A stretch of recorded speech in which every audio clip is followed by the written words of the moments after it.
Haciendo los cruces, que es parte de lo que llamarían en un proceso censal la conciliación poblacional, conciliación censal, que es parte de un proceso natural que en algunos países se hace, es decir, se cruzan los resultados censales con informes de registros administrativos, etcétera, para ver algunas inconsistencias. Eso es normal, que siempre se hace en estadística. Nosotros hemos cruzado varios datos que tenemos, gracias a Dios también tenemos un equipo y también tenemos estudios propios que nos pueden demostrar, como por ejemplo, le doy un dato, el promedio de habitantes, de acuerdo a lo que nosotros inferimos, de acuerdo a los datos del INE para Santa Cruz, es de 2.26.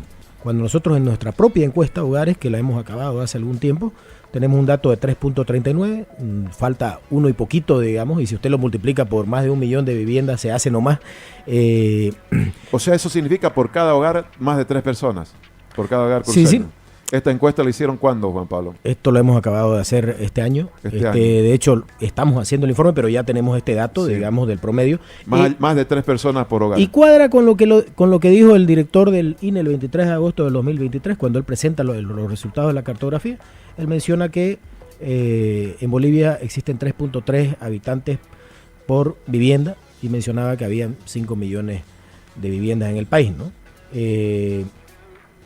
Sí. Cuadra con lo que él dijo y cuadra con nuestros datos también. Entonces, pero resulta que para Santa Cruz, para este censo sale un dato de 2.26, ¿no? 2 personas, 26 por casa. Por casa. Varió en un año. Y en este caso, en menos tiempo, según la encuesta de ustedes, aunque es otra metodología.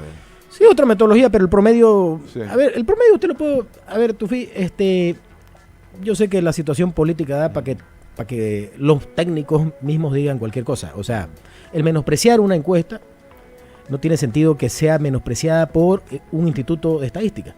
Cuando, a excepción del censo, todo lo que demás se hace con encuestas, o registros administrativos, o muestreos.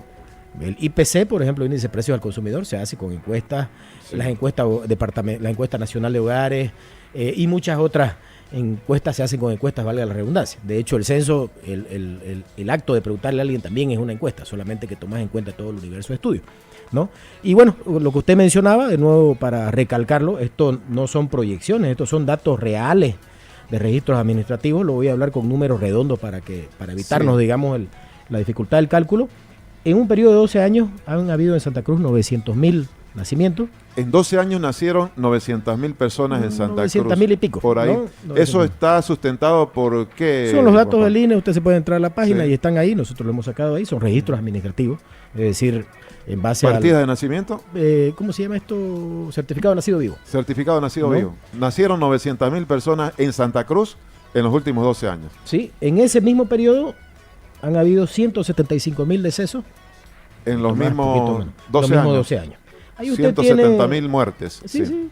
Vamos calculando, sacando un poco las calculadoras. Ahí usted tiene 725.000 personas. Sí. Más un saldo migratorio, que estos son datos de UDAPE, por ejemplo, sí, de la Unidad de Análisis Políticas Públicas. Para que usted entienda, el saldo migratorio es los que llegan menos los que se van. Los que llegan son 480.000 más o menos. De nuevo, más o menos. Los que se van son 80.000, el saldo migratorio es de 400.000, usted ahí tiene 1.125.000 personas. 700.000 que nacieron más 400.000 que llegaron, descontando los que se fueron y los que murieron. Sí. O sea, 1.100.000 personas hasta por ahí, o 1 millón, pongamos. 1.100.000, eso está, o si quiere 1 millón, ahorita está tanta la diferencia que igual, ¿no? Entonces, y el INE nos dice de pronto que Santa Cruz creció 450.000 habitantes en el mismo periodo, no tiene sentido. Más aún, igual, si usted compara las tasas, fíjese, le voy a dar algunos datos. Esta es la diferencia, hemos calculado la diferencia entre los resultados del censo del 2001, del 2012 y 2024 en relación a la proyección que había del INE. En 2001, la diferencia para Santa Cruz, para el departamento, fue de 1.9% y para la ciudad fue de 0.3%, o sea, prácticamente igual. Para el 2012 la diferencia, que fue un censo mal hecho, la diferencia para Santa Cruz es de 4.4% y para el municipio 4.9%. Y el 2024, vea esto, la diferencia para Santa Cruz es de 12% y del municipio 19%. ¿Qué es lo que pasa? Generalmente en demografía las tendencias, sí, hay tendencias. Los cambios abruptos no nos sirven, a no ser que haya un caso especial, un terremoto, un tsunami, una crisis migratoria como la de Venezuela, pero en general, digamos, las tendencias... Los cambios son paulatinos. Aquí no puede ser. Imagínense, de un censo al otro cambia de 4 a 20. lo cual para el municipio de Santa Cruz es un desastre que, dicho sea de paso, es el gran perdedor, porque resulta que la gente que paró en el municipio de Santa Cruz de la Sierra paró para que le quiten recursos. ¿Por qué? Porque al municipio de Santa Cruz de la Sierra, con los datos anteriores, tenía un 14.6% de 14.6% de los recursos de coparticipación.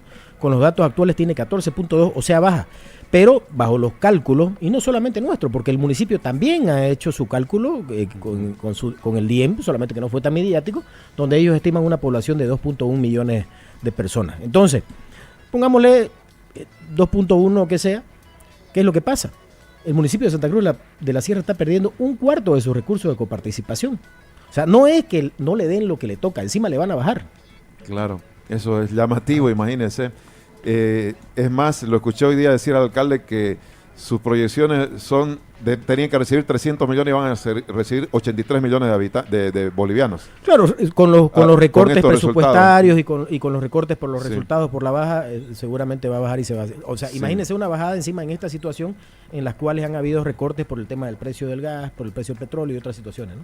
Ahora, lo escuchaba usted también decir, Juan Pablo, que lo que creció en superficie de la ciudad, el tema de densidad, por ejemplo, cuánto era en el 2012, cuánto es ahora, aunque se podría decir que por ahí podrían argumentar que también en parte de esas superficies hay lotes baldíos o lo que se pueda, ¿no? No, la mancha urbana generalmente es lo que está poblado, pero igual es llamativo. Sí. Por eso les digo, en demografía los datos, o sea, no hay cambios abruptos, o sea, hay tendencias, por eso es que se hacen proyecciones, usted puede saber relativamente, obviamente van a haber variaciones a la proyección, eso todo el mundo lo entiende, pero hay formas de cruzar, fíjese.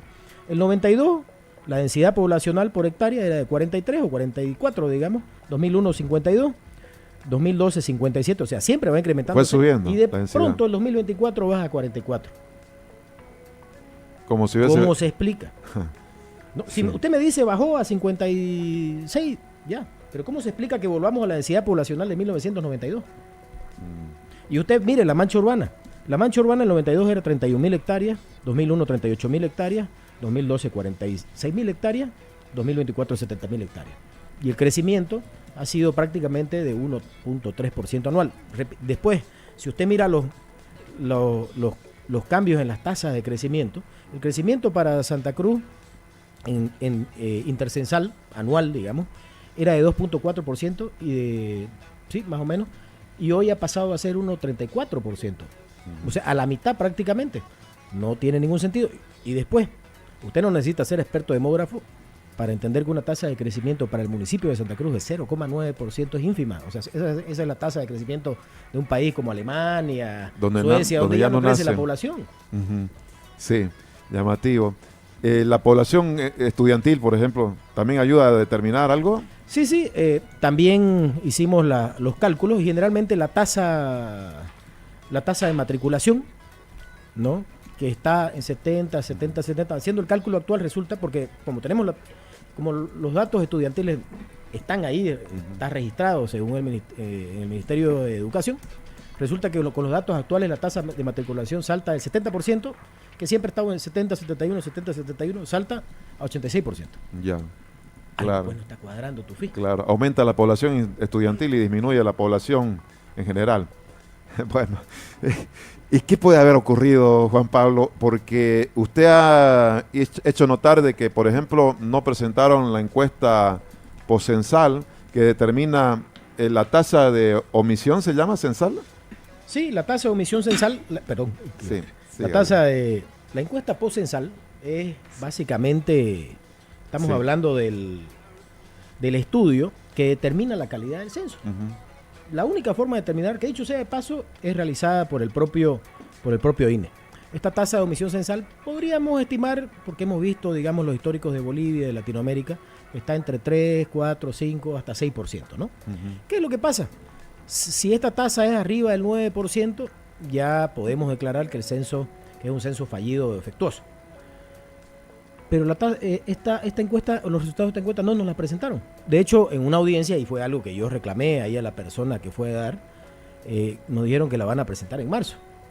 Entonces, ¿en marzo del próximo año? En marzo del próximo año. Cuando ya están realizada la cartografía electoral, cuando ya están distribuidos los recursos de coparticipación, etcétera, ¿no? Entonces, no tiene lógica que nos digan es el mejor censo de la historia si tu referencia, que vos tenés que hacerla, no la has terminado.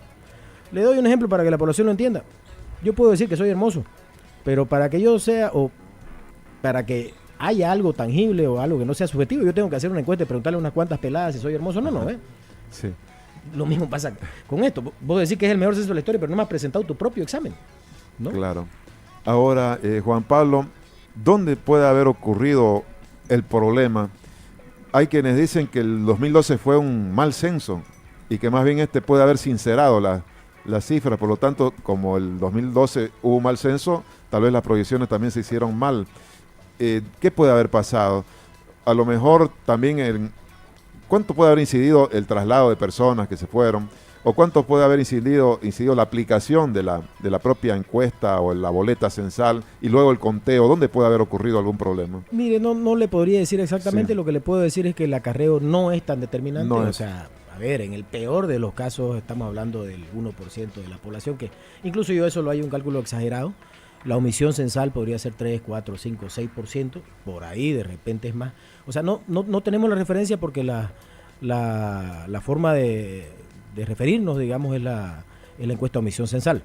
Por ahí también es en gabinete, lo cual ahí ¿En gabinete significa en el momento del conteo? el trabajo que está arriba, ¿no? El escaneo, no sabemos, ¿no? No sabemos dónde está la falla o el error o lo que usted quiera llamarlo, ¿no? Ahora, el INE hoy día ha anunciado que después de hacer una socialización por departamento, ya comenzó creo que en Santa Cruz, va a abrirse a unas mesas técnicas para revisar si quieren las boletas y todo. Dice.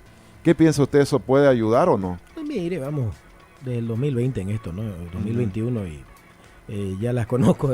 Esas mesas historias, técnicas. un PowerPoint, todo es una pared. No, la verdad que no confío mucho.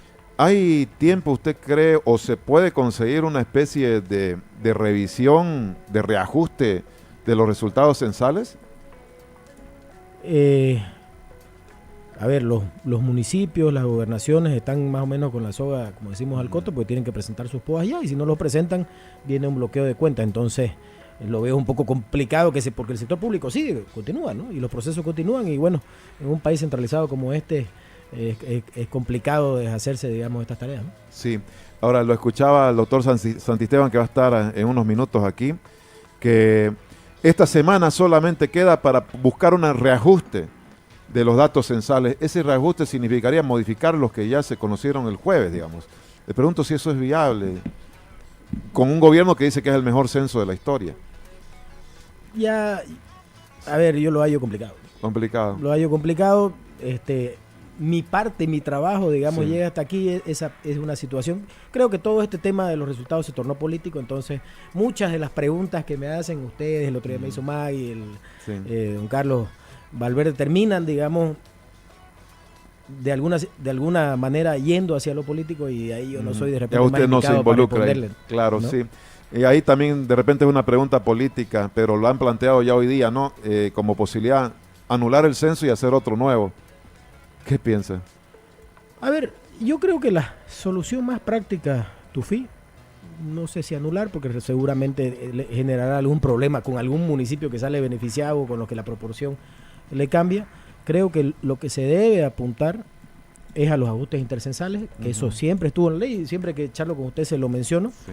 porque es relativamente fácil hacer y no es algo nuevo, es algo que en México, por ejemplo, lo realizan estiman la población de México con 6 millones de viviendas, en un país que tiene como cerca de 40 millones de viviendas. Entonces es algo relativamente factible de hacer, no en el corto plazo, sí en el mediano, ¿no? ¿Qué significa ajustes intercensales para terminar de entenderlo todos? Y en mediano plazo, ¿cuánto sería? ¿Cuántos años? Diría unos 2 o 3 años, ¿no? 2 o 3 años, un No. ajuste intercensal. Sí. ¿Eso qué es, Juan Pablo? En realidad, que siempre lo he dicho también, usted no necesita hacer un censo para conocer la población de un país o de una ciudad. Usted puede hacerlo con métodos de muestreo. El ajuste censal es un muestreo, es decir, encuesta, pero no al total de la población. Sí, a una muestra bastante significativa. Como le digo, el caso de México son 6 millones de viviendas, en un país de 40 millones de viviendas. Y con eso usted puede ajustar, digamos, Los ingresos. posibles errores que hayan, y puede ajustar los ingresos de ajuste de coparticipación, ¿no? Bien, Juan Pablo, si a usted lo llama el INE para decirle, a ver, venga, revise todo esto, si quiere las boletas, como parece que está planteando ya, en un comunicado han sacado hoy, inclusive ha salido el director del INE, ¿usted estaría en condiciones de hacerlo? Para despejar las dudas. A ver, mire, usted vio los videos al final de la presentación del censo con el vicepresidente del Comité Pro Santa Cruz, el rector y no sé quién más estaba en los videos. Sí. Yo me imagino unas reuniones similares donde al final uno termina con su presencia validando. Exacto. Tendría que ser realmente algo, una auditoría internacional a quienes dicen. Sí, donde nos muestren las bases de datos, etcétera, etcétera. Ya. ¿No? Porque al final uno puede, por ejemplo, yo le doy un ejemplo, Tufi. Nosotros, la cartografía ya está finalizada del 23 de agosto. Eso debería ser un instrumento de uso público. No hay por qué esconderla. Es el mapa donde está el país, donde están las viviendas, etcétera. Con eso nosotros tenemos el marco censal para saber cuántas viviendas hay y podemos hacer algunos cálculos, algunos cruces, etcétera. Y ni eso nos han dado. ¿Por qué esperaríamos que vamos a La Paz y nos muestren un PowerPoint y nos muestren la información? Además que no es una cuestión de ir, o sea, uno necesita que le pase y uno necesita meses y días para revisar con gente que entienda, armar grupos, ¿no? No es una cuestión de ir, que le saquen fotos, digan, vino el del ICE y dijo que estaba bien. Dejó esto en el acta, consta, ¿no? Que más o menos a veces se hace desde ahí. Ya lo he vivido hartas veces. Bueno, Juan Pablo, le agradecemos muchísimo. Usted nos ha dado datos muy contundentes para el análisis, que son precisamente los que tendrían que contrastarse, si quiere el gobierno contrastarlo, o el INE, digamos, ¿no? O viceversa. A ver, gracias, Juan Pablo, por venir. ¿Cuál es el próximo trabajo del ICE? Estamos finalizando, vamos a presentar la encuesta a hogares, la encuesta departamental de hogares, y un trabajo bonito. Presentamos el 12 de septiembre los resultados del estudio vitinícola del departamento, es decir, la producción de vino y de uva.